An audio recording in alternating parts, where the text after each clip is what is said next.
नमस्कार, आप देख रहे हैं वन उत्तर प्रदेश। मैं हूं आपके साथ ऋषभ पांडे। बुलेटिन की शुरुआत करेंगे इस वक्त की हेडलाइंस के साथ। रक्षा मंत्री राजनाथ सिंह ने किया किताब का विमोचन। केरल के राज्यपाल आरिफ मोहम्मद खान और उत्तर प्रदेश के उप मुख्यमंत्री ब्रजेश पाठक भी रहे मौजूद। कहा, यूपी में चलेगा कानून का राज।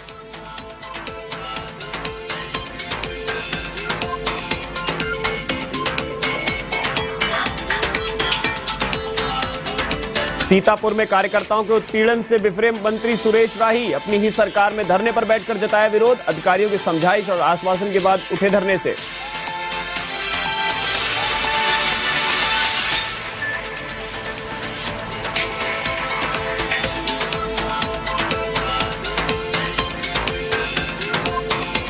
राज्य मंत्री सोनम किन्नर ने विपक्ष पर पैसा देकर विरोध कराने का लगाया आरोप। मंत्री ने सीएम योगी से खुद की कॉलोनी पर बुलडोजर चलाने की मांग। सोनम रहती हैं अवैध कॉलोनी में।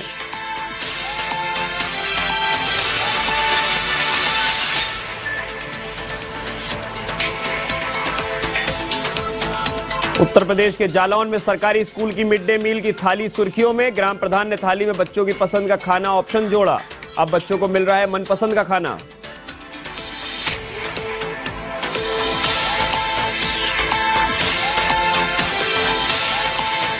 बाराबंकी में दर्दनाक सड़क हादसा। खड़ी बस को ट्रक ने मारी टक्कर। हादसे में 4 की मौत, 2 दर्जन घायल। सभी नेपाल से गोवा जा रहे थे मजदूरी करने।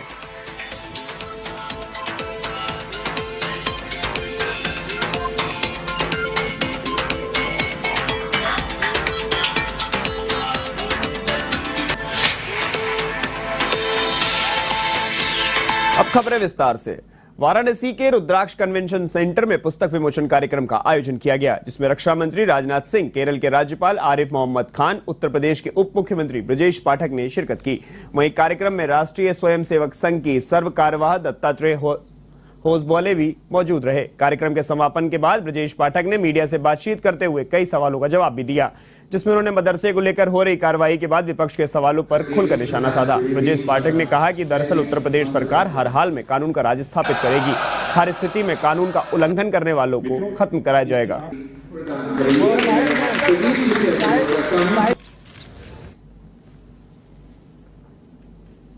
काशी पुस्तक का विमोचन आज जिस ढंग से काशी नगरी में हुआ है वो अद्भुत है। प्रख्यात लेखक आदरणीय हेमंत शर्मा जी द्वारा लिखित इस पुस्तक को जिस ढंग से लोकार्पण हुआ है, मैं कह सकता हूं कि समाज में विभिन्न पुस्तक विमोचन के समारोह में हम लोग जाते रहते हैं, लेकिन काशी पर जिस ढंग से इस पुस्तक का विमोचन हुआ, उनकी छोटी छोटी जो कथाएं हैं, उनके इर्द गिर्द जो पात्र घूम रहे थे, उन पर उन्होंने लिखा है। वास्तव में काशी नगरी जिस ढंग से जीवंत नगरी है, वैसे आसपास पात्रों को जीवंत ढंग से लिख करके आदरणीय हेमंत शर्मा जी ने उत्कृष्ट लेखनी का परिचय दिया है। काशी पूरे भारत की विविधताओं का अगर कहीं एक नगर में वो सारी की सारी अभिव्यक्त होती हैं तो वो काशी है।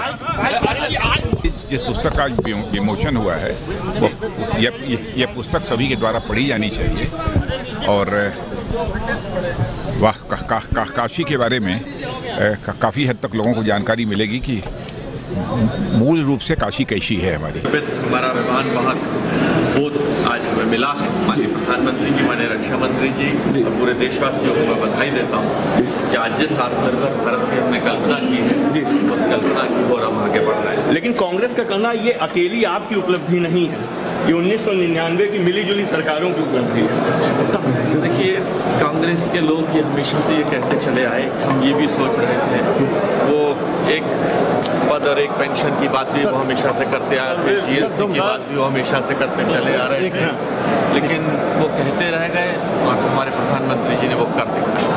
यही फर्क है कांग्रेस की और हमारी शैली कि वो सोचते रह गए, वो करते रह गए हर वक्त के लिए, चाहे वो जीएसटी की बात रही, चाहे वो 1 रैंक 1 पेंशन की बात रही और चाहे हम स्पोर्ट की जिसकी बात हम चर्चा करते रहे। अब कांग्रेस एक इतिहास का बनना है। मैं समझता हूँ कि उनकी बात पर बहुत ज़्यादा।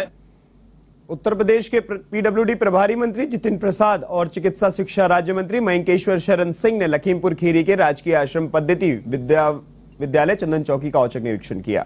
इस दौरान प्रभारी मंत्री जितिन प्रसाद के नेतृत्व में मंत्री समूह एकीकृत जनजाति विकास परियोजना कार्यालय पहुंचा, जहां मंत्री समूह ने महिलाओं से उनके कामकाज और उत्पादों की मार्केटिंग की जानकारी ली। वहीं इसके बाद परियोजना परिसर में लगी एक उत्पाद प्रदर्शनी का भी अवलोकन किया।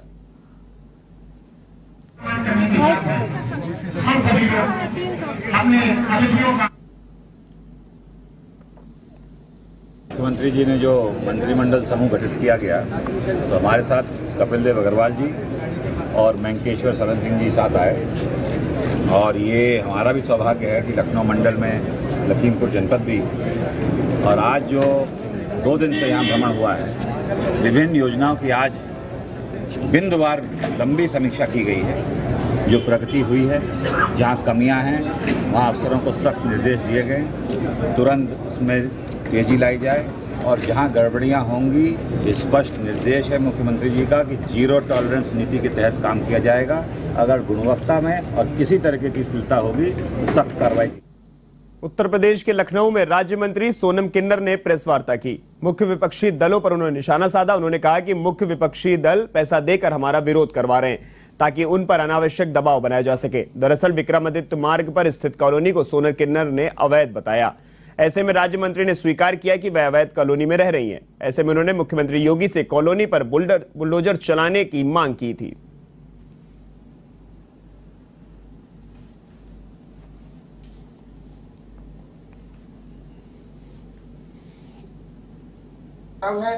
हम सबके कर्तव्य है, शासन का कर्तव्य है, उसके खिलाफ उचित कार्रवाई करते हुए एक विधिक और एक प्रोसेज था। प्रोसेज के तहत नगर निगम इनका दुकान जो भी था अवैध तरीके से इनको हटाया गया, इनको नोटिस भी दिया गया, परंतु ये सरासर एक राष्ट्रीय जो क्षेत्रीय प्रदेश के नेता हैं उनके बगल में कार्यालय भी है, उनको ये फाइनेंस करके मेरे ऊपर महिला के द्वारा आरोप लगा के वो तांडव करके सर मुंडा किसका कार्यालय है? अब किसका है आप लोग मीडिया से आप लोग नहीं जान रहे हैं। वो आपको हटाना चाहते हैं यहाँ से। हाँ, उनका मेन मकसद जो विरोधी पार्टी है, मकसद ये है हमारे मकान में किराए पे अवैध तरीके से हमारे किराएदार, तो यदि जो मैं अवैध हूँ तो सभी लोग अवैध होना चाहिए, सभी लोग अवैध है। तो मैं आपके इलेक्ट्रॉनिक मीडिया के माध्यम से मैं अपना मकान और 10 लाख रुपया जो मेरी जमा पूंजी है यह मैं राज्य सरकार के कोष में देना चाहती हूँ, और यहाँ पे सारी बुलडोजर चला के पूरी समाप्त करके यहाँ एक भव्य अस्पताल निर्माण करा दिया जाए ताकि उत्तर प्रदेश की जनता 25 करोड़ जनता का स्वास्थ्य के लिए अच्छा काम हो। उत्तर प्रदेश के सीतापुर में कारागार राज्य मंत्री सुरेश राही ने कार्यकर्ताओं के उत्पीड़न की शिकायत पर मोर्चा खोल दिया। इस दौरान राज्य मंत्री सुरेश राही आक्रोशित होकर डीएम कार्यालय के बाहर धरने पर बैठ गए। वहीं अधिकारियों से मिले आश्वासन के बाद मंत्री ने धरना समाप्त किया। इसमें और 40 आदमी सिरलापुर वाली को कहाँ गए? देखिए साहब, इसके अलावा इसके काफी मैं फोटो खींच रहा हूँ। इसमें 2 लिस्टें और है, वो यहीं कहीं इधर नहीं, ये चीज दुकान पे जांच कराइए। बिल्कुल करा देंगे। खबर शाहजहांपुर से है, जहां राजकीय मेडिकल कॉलेज की नींव साल 2016 में उस वक्त रखी गई जब केंद्र में जेपी नड्डा स्वास्थ्य मंत्री और उत्तर प्रदेश में अखिलेश यादव मुख्यमंत्री थे।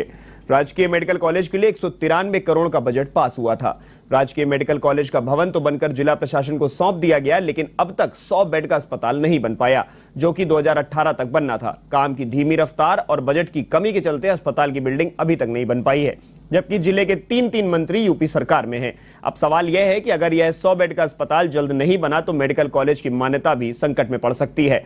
वहीं राजकीय मेडिकल कॉलेज के प्राचार्य राजेश कुमार ने बताया कि बिल्डिंग 18 महीने में बनकर तैयार होनी थी, लेकिन अभी तक अधूरी पड़ी हुई है। इसकी क्या वजह रही यह तो उन्हें नहीं पता, लेकिन यह बिल्डिंग जल्द से जल्द बनकर तैयार हो, इसके लिए उन्होंने शासन को पत्र लिखा है।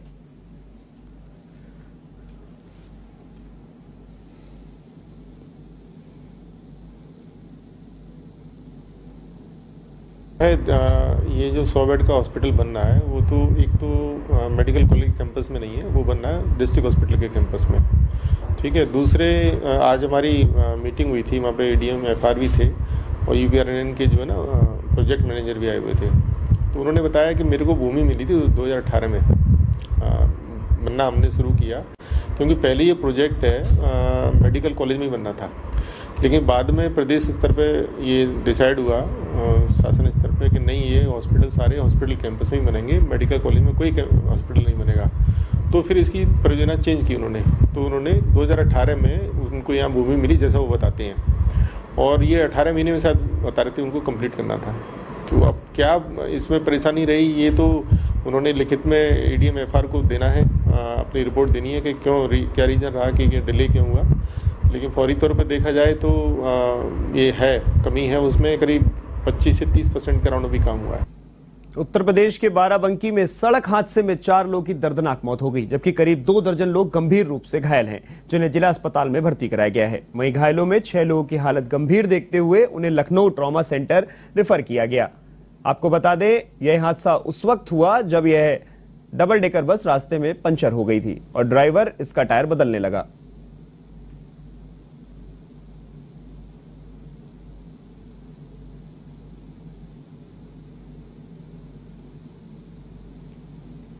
जनपद बाराबंकी के रामनगर थाना क्षेत्र में सुबह लगभग 3:30 बजे एक सड़क दुर्घटना हो गई, जिसमें नेपाल से गोवा जा रही डबल डेकर बस, जिसका पहिया खराब था, ड्राइवर पंचर पहिया बदलने के लिए सड़क किनारे गाड़ी खड़ा था, पीछे से आकर एक टकरा गई। इस दुर्घटना में लगभग 14 लोग घायल हो गए, जिनको इलाज के लिए तत्काल स्थानीय पुलिस द्वारा जिला अस्पताल भेजा गया। इलाज के दौरान 4 व्यक्तियों की मृत्यु हो गई, 2 को ट्रॉमा सेंटर रेफर किया गया है और 8 का इलाज जारी है। बस में कुल लगभग 60 सवारियां थीं। सभी लोगों को सुरक्षित एक ढाबे पर रखा गया है, जहां उनको जलपान दिया गया और उनको नेपाल भेजने की व्यवस्था की जा रही है। कानून व्यवस्था और यातायात की व्यवस्था। उत्तर प्रदेश के महोबा जनपद में IIT कॉलेज के खिलाफ छात्रों ने मोर्चा खोल दिया। छात्रों का आरोप है कि कॉलेज में प्रवेश के नाम पर 25,000 की रकम मांगी जा रही है। कॉलेज के कर्मचारियों की ओर से खुलेआम छात्रों का शोषण किया जा रहा है। बावजूद उसके कॉलेज प्रबंधन की ओर से आरोपी कर्मचारियों के खिलाफ कार्रवाई करने से अपना पलड़ा झाड़ रहा है। ऐसे में आक्रोशित छात्रों ने कंप्यूटर ऑपरेटर पर खुलेआम घूसखोरी का आरोप लगाते हुए कड़ी कार्रवाई की मांग की है।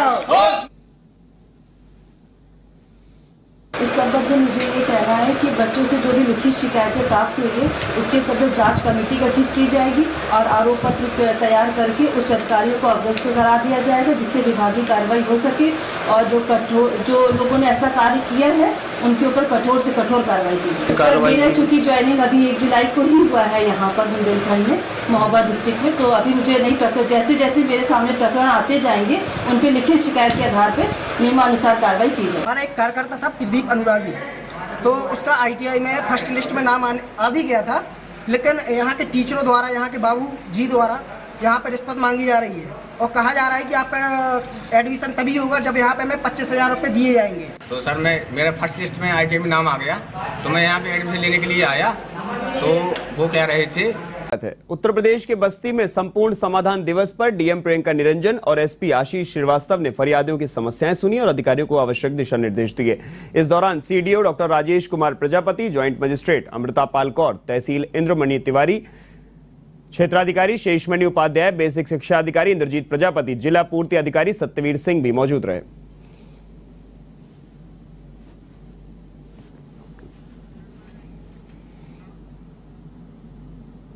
कासगंज के गंज डुंडवारा PG कॉलेज में 3य वर्ष के B.Ed छात्र का शव संदिग्ध परिस्थितियों में मिलने से सनसनी फैल गई। छात्र का शव हॉस्टल के कमरे में पड़ा मिला। मृतक छात्र सचिन पीलीभीत का रहने वाला बताया जा रहा है। फिलहाल पुलिस मामले की जांच में जुटी हुई है।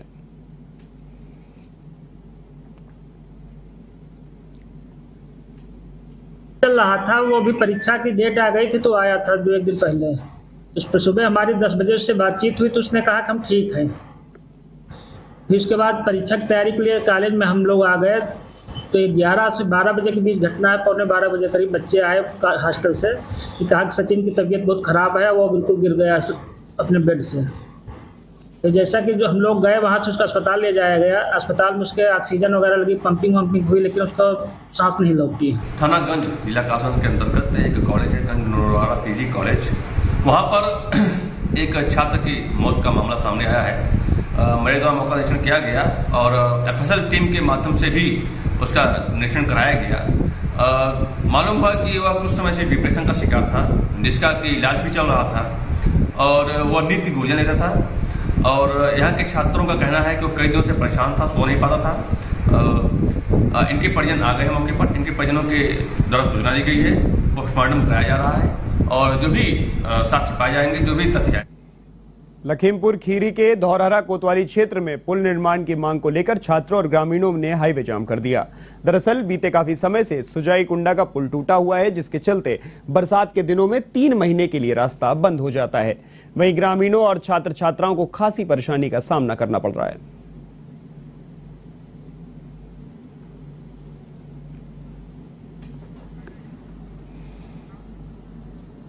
खबर सीतापुर से है, जहां महोली कस्बे में अखिल भारतीय धार्मिक सामाजिक संस्था मानव उत्थान सेवा समिति और विश्व प्रसिद्ध आध्यात्मिक गुरु सतपाल महाराज की प्रेरणा से सद्भावना संत सम्मेलन का आयोजन किया गया। इस दौरान आत्मज्ञानी महात्मा चंद्रभानानंद के सत्संग की अविरल धारा में भक्तों ने स्नान किया। वहीं मंचासीन आत्मज्ञानी संत महात्माओं का स्वागत कार्यक्रम भी आयोजित किया गया। इस दौरान आयोजनकर्ता सरिता गुप्ता, नगर पालिका अधिशासी अधिकारी महोली समेत अनेक लोगों ने संत महात्माओं का स्वागत किया।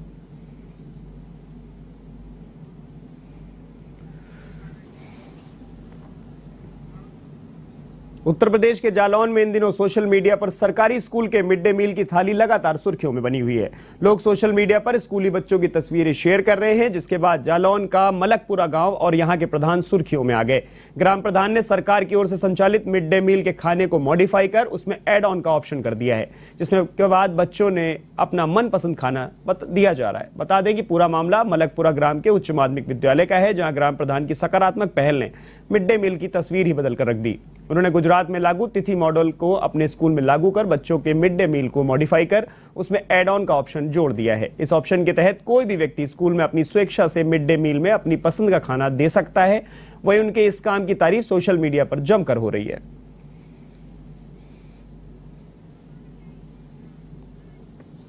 सही मिलता है, मजा आता है खाने में। हाँ, कुछ स्पेशल खाना भी मिलता है कभी कभी, क्या क्या मिलता है उस खाने में?